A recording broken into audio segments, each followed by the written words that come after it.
It started with a suitcase, left just outside a cemetery. Inside, the dismembered body of 58-year-old Suzanne Wormser. Days later, more bodies, 13 to be exact, scattered across Connecticut, Massachusetts, and Rhode Island. Some decomposed, some hidden in woods, one found floating in a river. The suspect in Wormser's murder, dead before trial. And the others? No arrests, no answers. Are these coincidences, or is a serial killer quietly stalking New England? Suzanne Wormser. Suzanne Wormser was no stranger to hardship. At 58, she lived a quiet life in Groton, Connecticut, sharing a modest home on Allen Street with 68-year-old Donald Coffel. Friends described her as warm, intelligent, and fiercely independent. She loved cats, puzzles, and quiet walks near the Colonel Ledyard Cemetery.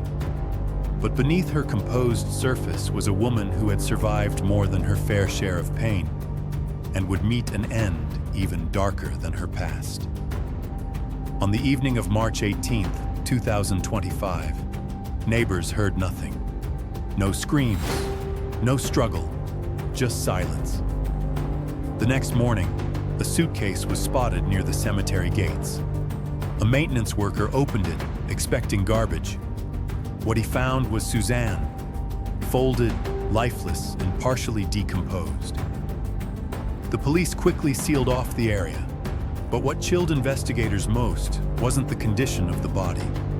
It was how precisely it had been placed, as if someone wanted it found. Within hours, detectives traced the trail back to Allen Street. The home Suzanne shared with Coffel was put under surveillance. Residents watched hazmat-suited forensic teams enter the property. Inside, they found blood traces, cleaning agents, and inconsistencies in Coffel's story. But for weeks, he denied everything. It wasn't until a concerned citizen stepped forward on April 16th, claiming Coffel confessed to them, that things began to unravel. Online forums exploded. True crime junkies claimed Suzanne was one of many victims. The timeline? Suspiciously crowded. March 6th, 2 bodies. March 19th, Suzanne. March 20th, another woman. April 9th, 10th, 22nd. The list grew. Some victims were young, others elderly, some missing for months, different states. No clear patterns. Still, the numbers haunted social media. Was Coffel just a scapegoat? A lonely man with a dark secret? Or the fall guy in a broader nightmare? Then came the third interview, April 23rd. Inside the Groton police station, Coffel finally broke. He confessed to murdering Suzanne. The motive? Still unclear. No rage, no robbery, just a quiet, matter-of-fact admission. He was charged with murder, tampering with evidence, and improper disposal of a body. Held on $1 million bond, Coffel never spoke to the press. The case seemed closed, until it wasn't.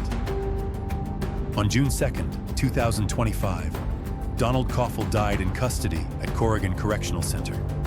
Authorities claimed the death wasn't suspicious. No further details, no final words, no motive ever revealed. And just like that, the one man who may have held the answers, gone. Meanwhile, that same week, a 13th body was found. 21-year-old Adriana Suazo. Her cause of death? Unknown. Her body? Found in the woods, near Boston. And the whispers returned.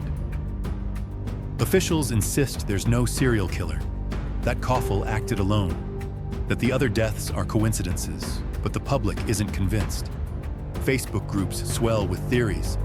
TikToks go viral. Experts remain divided. One thing's certain. From March to June 2025, 13 bodies appeared across New England.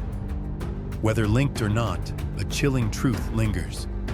When answers are buried, fear fills the void. And sometimes, the most terrifying killers are the ones we never see coming.